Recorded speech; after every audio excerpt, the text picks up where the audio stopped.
2022 a economia mundial pode crescer como se o problema central fosse a pandemia.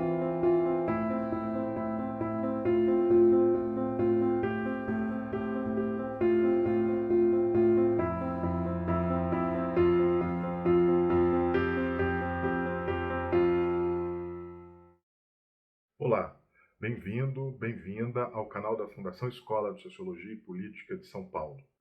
Este é o primeiro material que resulta de uma série de videoconferências que temos realizado com o intuito de trazer ao público elementos para uma reflexão e um debate em torno de temas relacionados às transformações na economia, na política e na sociedade.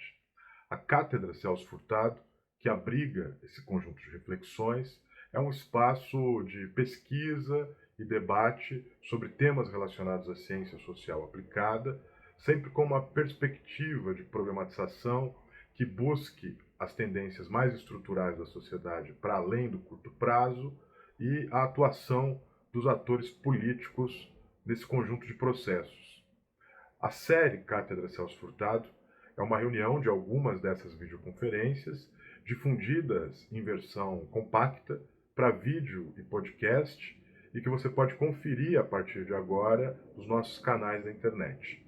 Em cada uma delas, a gente tem um convidado diferente para tratar de algum aspecto específico da realidade social, tanto global quanto brasileira. Nessa edição, tivemos a oportunidade de ouvir o professor do Instituto de Economia da Unicamp, Pedro Paulo Zalute Bastos, em um debate acerca da economia política em tempos de crise, medidas econômicas e desdobramentos políticos provocados pela pandemia da Covid-19. O material está riquíssimo em dados e trata de temas como a trajetória da pandemia, seus impactos sobre as cadeias produtivas globais, seus efeitos sobre o circuito monetário financeiro, bem como sobre o preço das commodities. Além disso, o professor aborda a mudança no comportamento dos consumidores, as possibilidades de caos social e político que podem acontecer nos países periféricos. Bom, esses são alguns dos temas abordados. Esperamos que você goste do conteúdo. E se achar que foi útil ou interessante, fica com a gente, se inscreva no canal e acesse também a nossa versão em podcast. Suas sugestões, comentários e críticas também são importantes para o desenvolvimento do nosso canal. Um forte abraço e fique agora com o professor Pedro Paulo Zalute Bastos.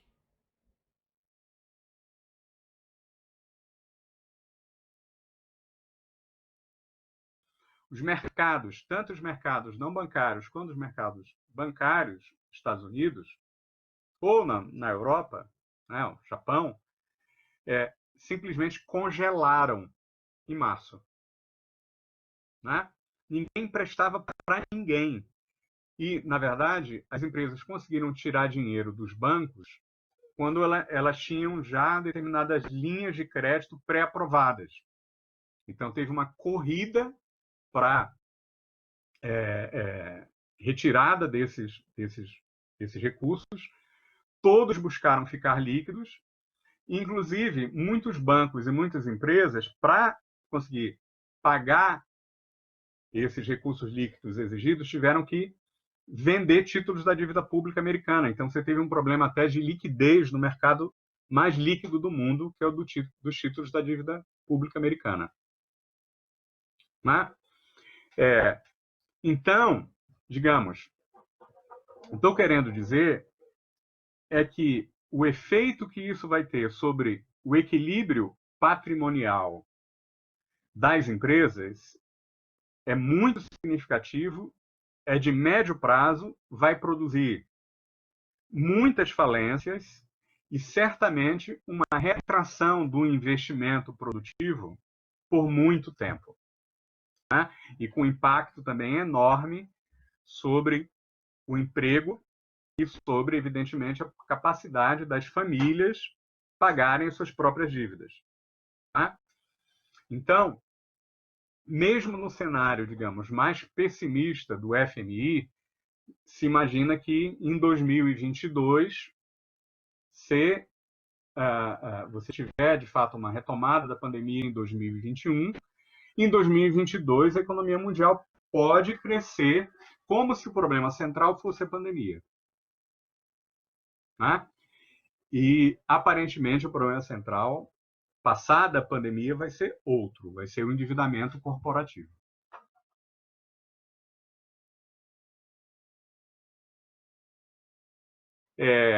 Eu tenho um gráfico aqui mostrando que isso já significou, a partir de 2019, no Japão um pouco antes, no Japão desde 2013, mas na Europa em 2019, mostra o seguinte, que em função desse aumento do endividamento, no caso do Japão, a estagnação no final de 2019, o início da depressão no Japão, o baixo crescimento já é verificado em 2019 na Europa. O que aconteceu? E que vai acontecer ainda mais? Os governos e os bancos centrais vão começar a substituir os bancos privados e vão comprar a dívida privada em larga escala ou títulos privados em larga escala.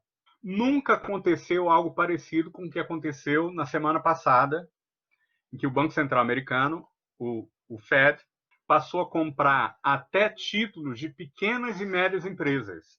Então, é como se o Banco Central americano se tornasse um banco comercial, ou um banco público comercial, como se o Banco Central do Brasil estivesse funcionando também como o Banco do Brasil ou Caixa Econômica Federal e BNDES.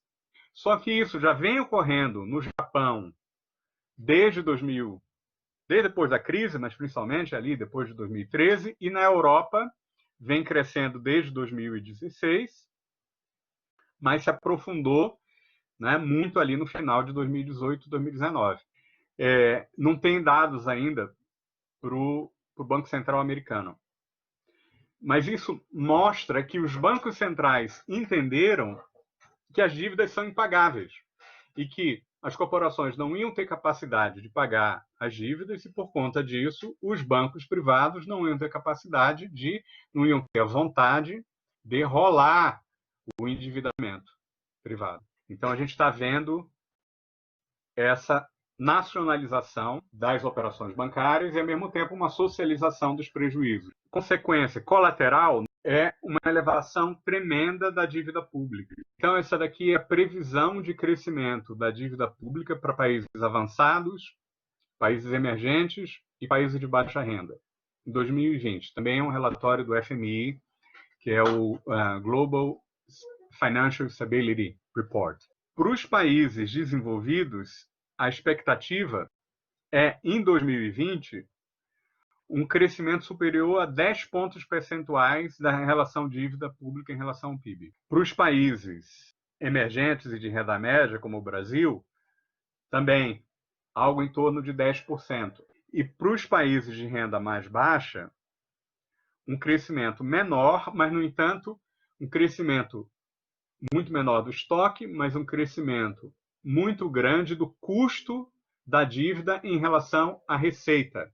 Então, para os países desenvolvidos, o custo, os juros, pagamento da dívida em relação ao PIB, ou em relação às receitas, vai chegar do lado direito da escala 10%, para os países de renda média 15% e 35% para os países menos desenvolvidos. Vai provocar um grande aumento, um aumento enorme da dívida pública, do estoque de dívida pública e do custo de rolagem do estoque da dívida pública e o impacto que essa rolagem vai ter sobre o orçamento. O que isso significa, basicamente? Que o processo de socialização dos prejuízos e de nacionalização do crédito não é pouco. A gente está falando um crescimento, no caso dos países de renda média, mais ou menos de 3% do PIB para juros a mais. E para o caso dos países aí, mais pobres, um crescimento próximo de 10%. Uma coisa assim, inimaginável. E isso tem um efeito, vai ter um efeito Aqui tem os dados aí de expectativa de crescimento da dívida para 2020 e o efeito é maior para os países periféricos, porque o spread da dívida soberana cresce junto com o spread daquela dívida não investment grade das corporações. Mostra um crescimento enorme, o que aumenta muito primeiro, o custo de rolagem da dívida externa dos países periféricos, não é?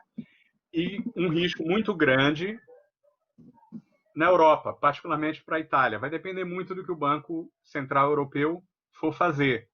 Mas se no gráfico seguinte tem o impacto que isso tem sobre a dívida privada na periferia, porque isso é impacto sobre a dívida soberana. Aqui sobre a dívida privada, tá? Spread sobre as dívidas em dólar. Você tem aqui no final do período 2020 um crescimento assustador do spread em dólar, né? E o gráfico da direita mostra a performance das taxas de câmbio, a depreciação cambial. Por que isso é importante? Né? Essa depreciação cambial. Porque as dívidas em dólar, evidentemente, aumentam em moeda nacional quando há uma forte desvalorização do dólar. Uma forte valorização do dólar ou uma desvalorização das moedas nacionais. Como essa desvalorização impressionante do real nos últimos 2 meses. Tá? Então, o que eu estou querendo colocar com esses gráficos? Que a possibilidade, até a expectativa de uma crise financeira de grandes empresas brasileiras que têm dívida em dólar não está fora do radar, mas também não apareceu. Evidentemente, isso aí se fica público, acontece. Não é? Mas o risco é enorme, com uma tensão sobre os mercados de câmbio, sobre o mercado financeiro, e, evidentemente, os bancos sabem disso, né? Sabem do risco. Então, os bancos no Brasil, os bancos privados no Brasil, estão basicamente empossando liquidez. Estão com um medo tremendo de emprestar, não é? O que vai acabar, o que evidentemente a gente sabe, acaba provocando a falência das empresas que não conseguem rolar suas dívidas. Não é?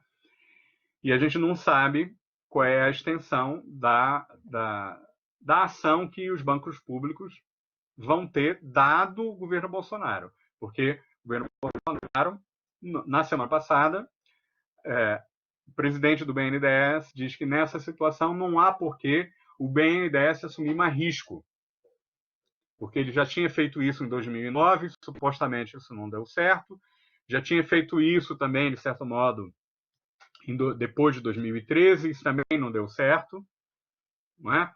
Então, os bancos públicos, e particularmente o BNDES, não têm que assumir mais risco. Quer dizer, existe o risco de que os bancos públicos brasileiros operem regidos pela mesma lógica dos bancos privados, o que, evidentemente, pode aprofundar uma crise financeira, essa contração do financiamento e uma eventual crise financeira grave no Brasil. O gráfico seguinte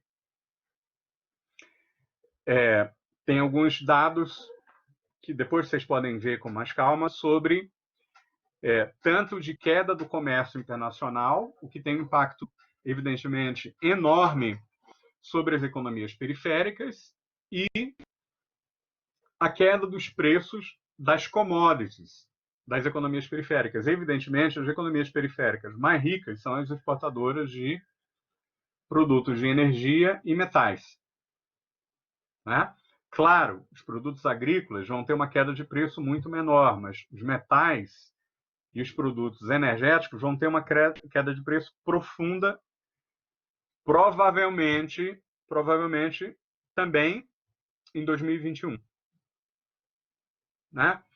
Então, isso significa um conjunto de tensões sobre balanço de pagamentos, sobre estabilidade financeira, sobre a dívida externa de empresas que estão em países que não emitem dólares, mas que tomaram muito endividamento em dólares nos últimos anos, né?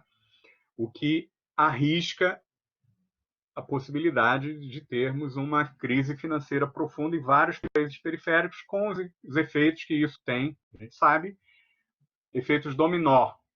Não é? Se acontecer em algum, evidentemente já está acontecendo na Argentina, né? Vai acontecer com outros países exportadores de petróleo, muito provavelmente vai contaminar a percepção de risco para o conjunto de países periféricos, o que vai jogar as empresas endividadas em dólar nesses países para a falência. O que isso traz de risco extra? O risco extra é que, enquanto o Banco Central brasileiro pode eventualmente emitir reais para fazer facilitação quantitativa, como passou a fazer, né, o Banco Central brasileiro não pode emitir dólares. Não é?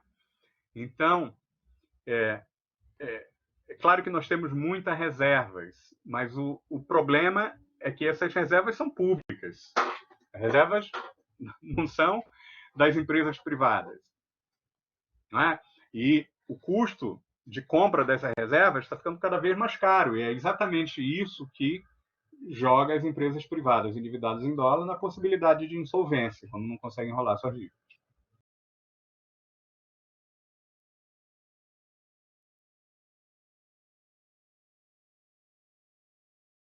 O Brasil não estava bem. Esse gráfico à esquerda aqui é o IBCBR, que é o índice que, digamos, imita o PIB pelo Banco Central do Brasil, né?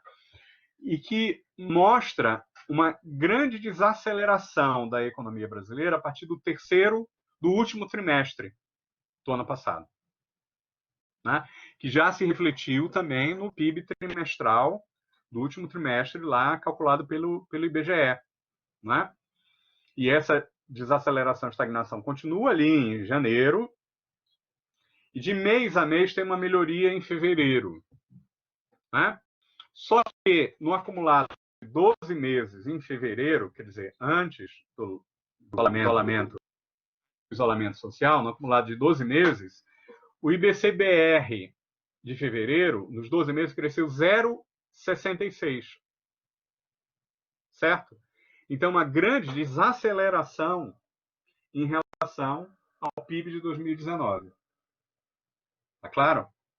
Quer dizer, o PIB foi ali em torno de 1%, você já estava jogando, a economia já estava jogando para crescer em torno de 0,5%. É claro? Em fevereiro, outro dado muito importante é que a arrecadação tributária, que é, digamos, um pouco um indicador antecedente da economia, né? A arrecadação caiu 2,7%, né, no mês. Quer dizer, isso, anualizado, aponta para uma queda da arrecadação superior a 20% no ano. Né? Uma queda da arrecadação superior a 20%, aí significa uma queda do PIB superior a 10%. Né? E, evidentemente, tamanha queda da arrecadação vai produzir uma elevação do endividamento público enorme. Né? E, em geral, mesmo os dados do IBGE mostram que o Brasil não estava em aceleração. Pelo contrário, você teve uma recuperação do PIB brasileiro no segundo e no terceiro trimestre de 2019, mas puxados basicamente pela construção civil. Tem algum impacto também da Petrobras, né? Mas foi puxado, digamos, o chamado PIB privado, como os neoliberais gostam de dizer, foi puxado pela construção civil em 2 trimestres apenas, e basicamente porque os juros caíram muito, então muitos recursos líquidos foram transferidos de aplicações de renda fixa para renda variável e para fundos imobiliários, né? E para títulos de construtoras. E isso produziu, digamos, um pequeno, puxado, digamos, pela oferta de recursos financeiros, uma pequena barriga da construção civil, mas sem uma recuperação da demanda, não é, de massa, digamos assim, por construção residencial. Então, o que explica essa queda aqui no final de 2019? O fim da barriga da construção civil. O fator que puxou o PIB privado em 2019 já não existia no último trimestre de 2019. É claro? Então, é tudo menos verdade dizer que a economia brasileira estava bem antes da crise. E a mesma coisa, evidentemente, para a economia mundial. Ela estava sendo irrigada com juros baixos e crescimento do gasto associado a uma enorme valorização de ativos financiado com endividamento insustentável. Porque o investimento não estava crescendo. O investimento em formação bruta de capital fixo. Tá? Então, as vulnerabilidades eram muito grandes e o ponto que eu quero enfatizar que essa vulnerabilidade geral é maior para um país que depende muito da exportação de commodities, que não vinha crescendo, como o Brasil, e que tem muitas empresas endividadas em dólar e que teve uma desvalorização cambial da magnitude que o Brasil teve, que encarece muito o endividamento em dólar. Tá? Então, tudo para dizer que o impacto da crise global no Brasil vai ser muito maior do que o mercado está prevendo. Né? É bom que se diga que o FMI fez a previsão, no cenário mais otimista, de uma queda no Brasil de 5,6, né?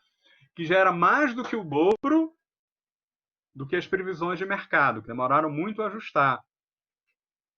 Né? E, no dia seguinte, até o Arminio Fraga, depois do relatório do FMI, e sabendo um pouco mais dos dados brasileiros, já está dizendo uma queda de 8% do PIB brasileiro em 2020. Né? É possível que seja mais. É possível que será mais do que 8%, porque tem toda essa incerteza a respeito da extensão da pandemia, não é? E o impacto, particularmente, das falências e da contração financeira. O último ponto que eu queria levantar, digamos, para jogar para o futuro e fazer uma pergunta provocadora, que é o último quadro, o último slide, é sobre o futuro do neoliberalismo. Né? Porque no mundo inteiro, o que você vai ter agora, como eu mostrei, uma enorme elevação da dívida pública em relação ao PIB. Basicamente por conta da socialização dos prejuízos e o impacto da crise. Né? Isso já tinha acontecido em 2008 e 2019. E isto, junto com a crise econômica, levou uma pressão dos credores da dívida pública por austeridade, o que vários autores chamam de o estado da austeridade ou da consolidação fiscal, para além do Estado social-democrata, não é? Que, com corte de direitos sociais, reformas previdenciárias, etc., tudo isso, corte do investimento público, tudo isso que a gente sabe, que produziu conflitos sociais e políticos tremendos em todos os lugares do mundo. Não é? E que jogou, de certo modo, a Europa para a extrema-direita. Né? O detalhe é o seguinte, que agora a dívida continuava um estoque extremamente elevado, não tinha praticamente caído. Né? A maioria dos países continuou tendo déficit fiscal. Só o Brasil só teve em 2014 lá, mas a maioria dos países desde antes. Né? E o crescimento da dívida nesse ano vai ser superior a 10%. Para vários dos países periféricos, um crescimento também do serviço da dívida, como eu mostrei. Não é?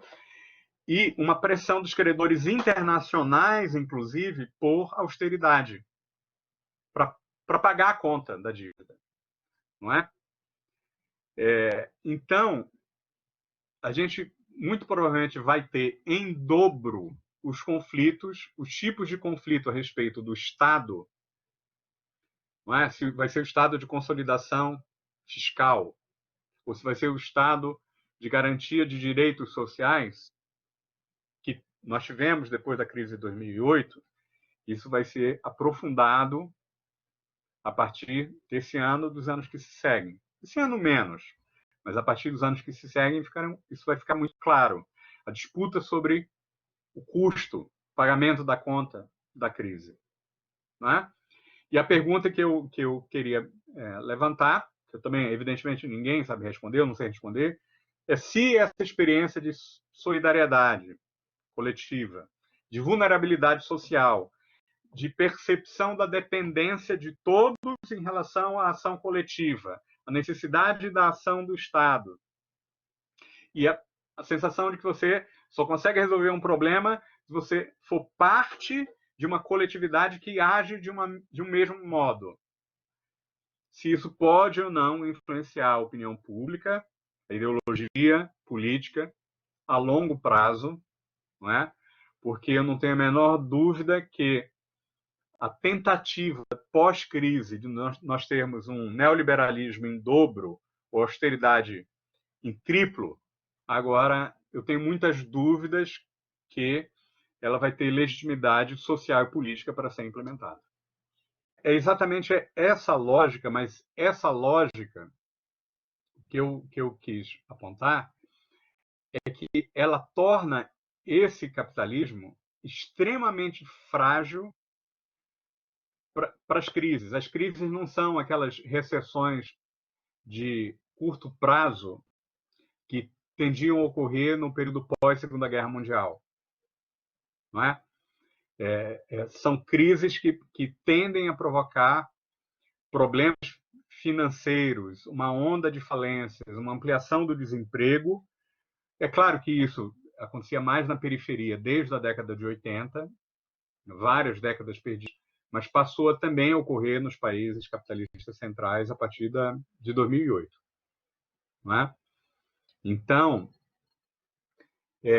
mostra um pouco exatamente o grau de, digamos, instinto e a natureza predatória dessas estratégias de acumulação de capital e, ao mesmo tempo, quer dizer, a imensa dificuldade que é, em função disso, estabelecer aliança com esses grupos, porque a complicação básica é que, como eles concentram a propriedade, como, embora invistam relativamente pouco, eles estão sentados nos ativos e na possibilidade de investir, e como eles se endividam muito, eles são, como se diz por aí, too big to fail, grandes demais para quebrar. Não é? Então, digamos, eles têm a expectativa que vai ocorrer o que está ocorrendo no mundo inteiro, e vai ocorrer também no Brasil, não é? É de que na hora do vamos ver, na hora que a crise apertar, eles acabam conseguindo, os americanos chamam de bailout, não é? Uma socialização de prejuízos com utilização de recursos públicos para sanar esse patrimônio, esses desequilíbrios patrimoniais do setor privado. O ponto aí que eu acho que a gente tem que colocar é exigir contrapartidas. O problema é que a gente não está no governo, não é? Mas no parlamento, fazendo fiscalização e levantando a questão, a gente tem que exigir contrapartidas no sentido, por exemplo, de compromissos de garantia de emprego e, eventualmente, como nos Estados Unidos, do Trump. Os Estados Unidos do Trump está fazendo isso. Vai oferecer um pacote de ajuda para as empresas aéreas e para a Boeing, não é? Mas exige uma participação acionária nessas empresas. Claro, veja, não é... Claro que é sob pressão do Partido Democrata, não é? Sem o qual o programa de salvação das empresas não seria aprovado no Congresso. Mas um governo tão radicalmente empresarial como o governo Trump aceitou o princípio, com base num enorme debate, não é? De que não dava para salvar de novo essas empresas sem que elas assumissem determinados compromissos ou de garantia de emprego ou de participação acionária do Estado.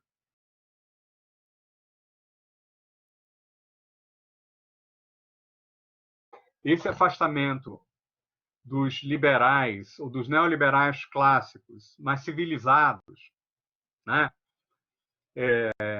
Aqueles mais aos bancos, particularmente ao Itaú, então aquele neoliberalismo tucano, né? Mais civilizado, neoliberalismo até progressista do ponto de vista dos costumes, etc. e tal, né? De fato, está se afastando dessa ultradireita, dessa direita que faz a guerra contra o marxismo cultural, né?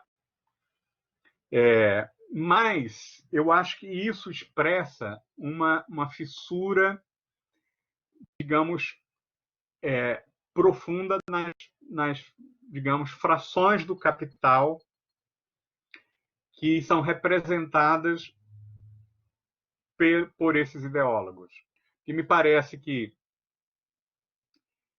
os bancos, o Itaú, por exemplo, ontem não apenas anunciou lá essa doação de 1 bilhão, mas comprou 1 hora e meia, ou desculpa, 1 minuto e meio depois do primeiro bloco do Jornal Nacional, depois do anúncio das manchetes do Jornal Nacional, para defender o afastamento social.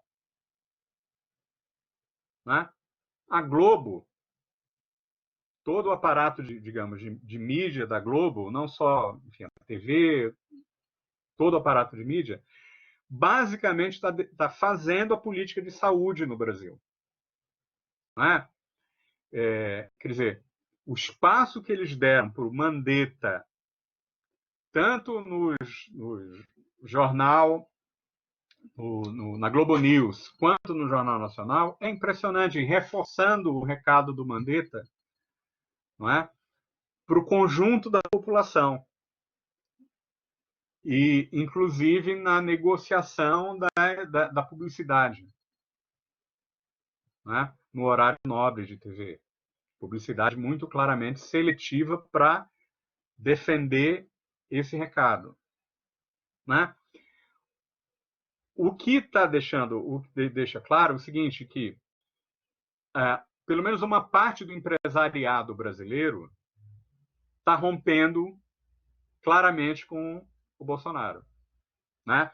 Esse empresário, digamos assim, eu arrisco dizer que não só, digamos, civilizado, no sentido de ser um neoliberal progressista, mas que tem muitas conexões com o mercado internacional. Né?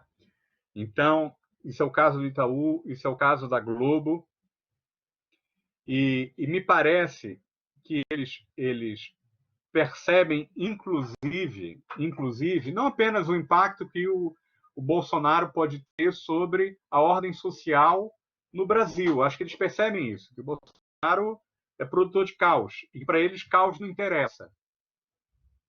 Né? Eles preferem, digamos, um Estado burguês que garanta a ordem, mesmo que uma ordem assimétrica. Mas, além disso, me parece que eles percebem a enorme, digamos, perda de reputação política, cultural, inclusive financeira do Brasil no exterior. Né? Percebem que isso tem impacto, inclusive, não apenas sobre a possibilidade do Brasil sofrer retaliações, as exportações brasileiras sofrerem retaliações nos mercados internacionais, mas, eventualmente, haver até uma certa restrição para a realização de investimentos no Brasil. E eu acho que a gente tem que investigar mais quais são as raízes disso, tanto na ideologia quanto no interesse dessas frações do capital que apoiaram o neoliberalismo civilizado, né?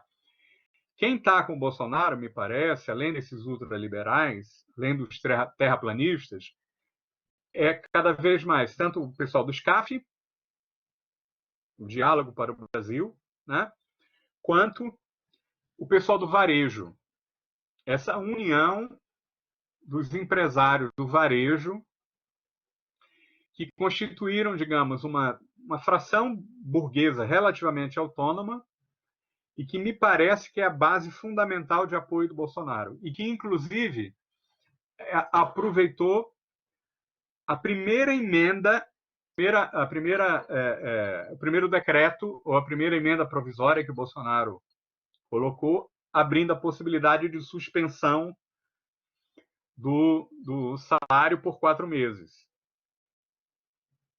Ela ficou por um tempo ali, se eu não me engano, né?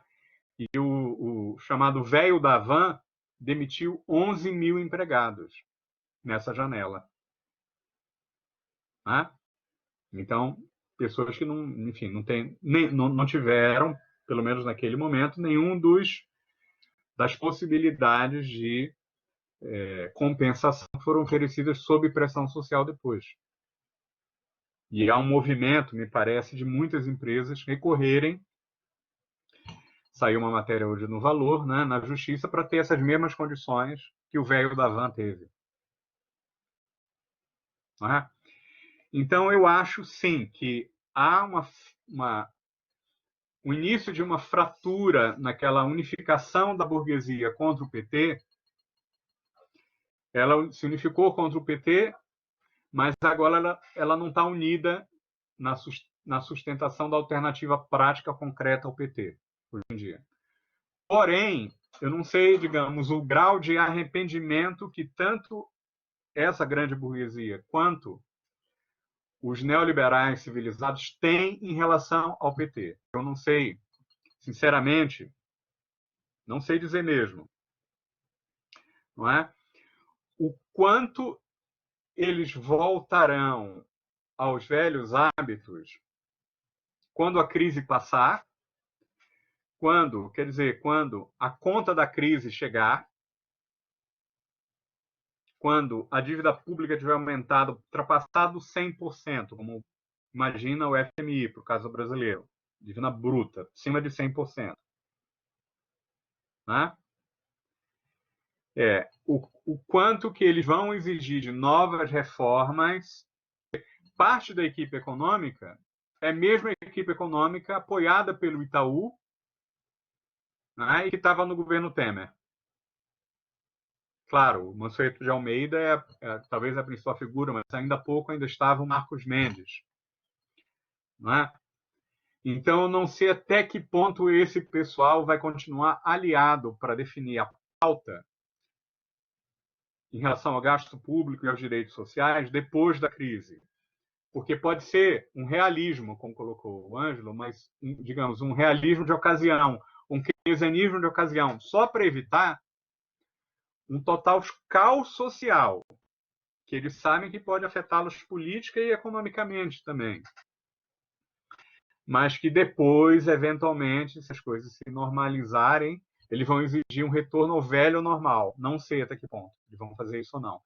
E não sei até que ponto eles continuarão a jogar sujo contra o PT, mesmo a opção mais moderada do PT, que é o Haddad, quando se abrir a possibilidade efetiva do Luciano Huck ou o João Dória, eventualmente em aliança com o Sérgio Moro e o próprio Mandetta, ganharem a eleição de 2022. Eu não sei quanto que eles voltarão do ponto de vista dos hábitos políticos, né, para algo semelhante ao tipo de postura que eles tiveram desde o golpe, e particularmente depois do golpe, né, em relação ao PT e em relação a essa agenda reformista liberal e de rejeição tanto dos direitos quanto do investimento público. É uma dúvida minha, não tenho certeza, não sei quanto que essa fratura vai continuar existindo se o PT se tornar novamente uma opção viável de poder, se eventualmente não haverá uma nova unificação do empresariado contra o PT. Olha, eu gostei muito do debate e eu não tenho muito mais a dizer, na verdade. Eu reafirmo a minha incerteza. Eu tenho a certeza que eu tenho é que a burguesia está fraturada. Ela, de certo modo, já estava fraturada na eleição, porque, evidentemente, que os bancos e o oligopólio midiático preferiam o Alckmin ao Bolsonaro, né? E ela não é contrária à agenda econômica do Bolsonaro, tanto que não abre espaço para intelectuais de centro-esquerda dialogarem ou debaterem com esses intelectuais neoliberais, não é? Mas continua defendendo uma alternativa de poder mais civilizada do que o Bolsonaro, que é o Luciano Huck ou o Dória, talvez até o Maia, não é? Não descartando, claro, o Moro. E eu tendo a concordar com o, o Vicente e com o William, tendo a concordar que eles não vão nos procurar. Eu creio que eles não vão nos procurar. Eles acham que existe a alternativa ao Bolsonaro, não é o Haddad, mas é uma dessas figuras do campo deles. Né? O que não quer dizer que, se eventualmente nós ganharmos a eleição, não é? Eles não venham a nos procurar. Eles vão nos procurar porque, a meu ver, nós temos condições de ganhar a eleição pela esquerda se a perspectiva de crise econômica profunda, que é uma das possibilidades dos cenários que eu apresentei, se prolongue ali por 2021 até talvez 2022.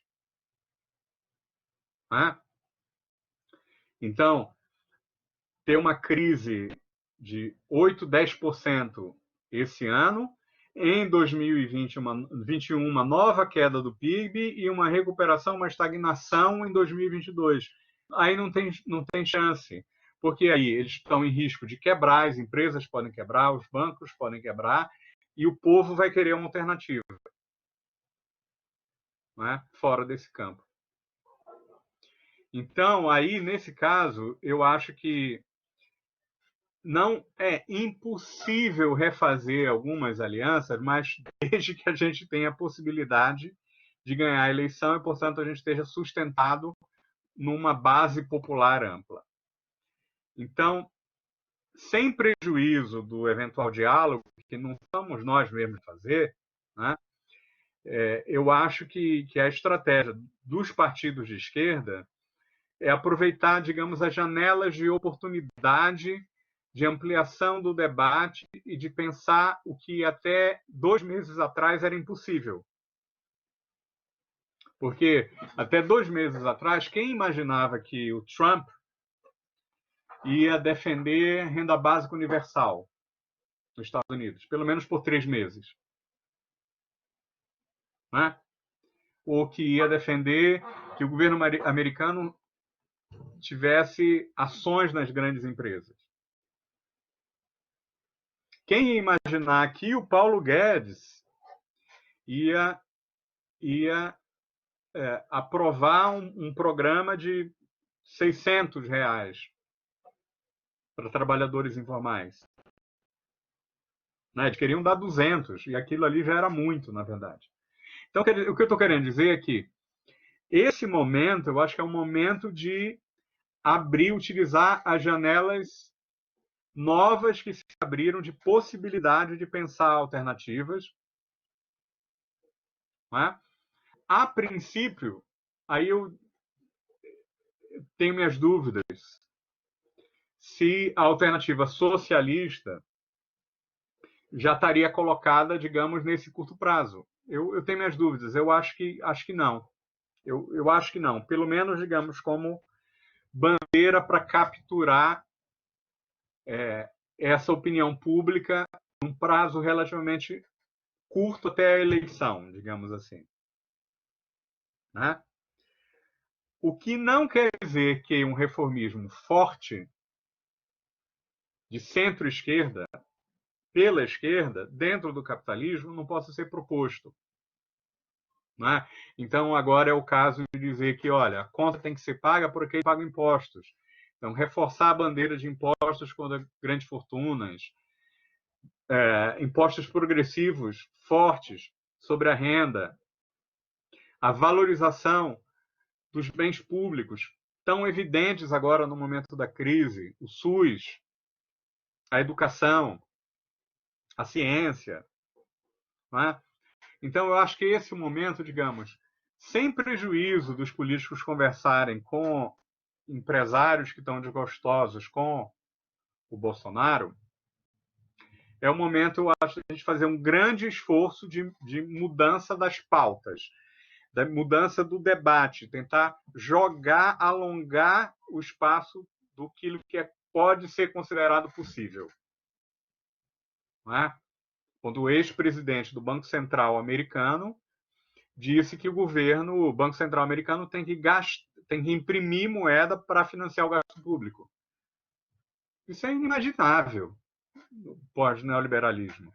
O Banco Central da Inglaterra ter tomado essa decisão semana passada.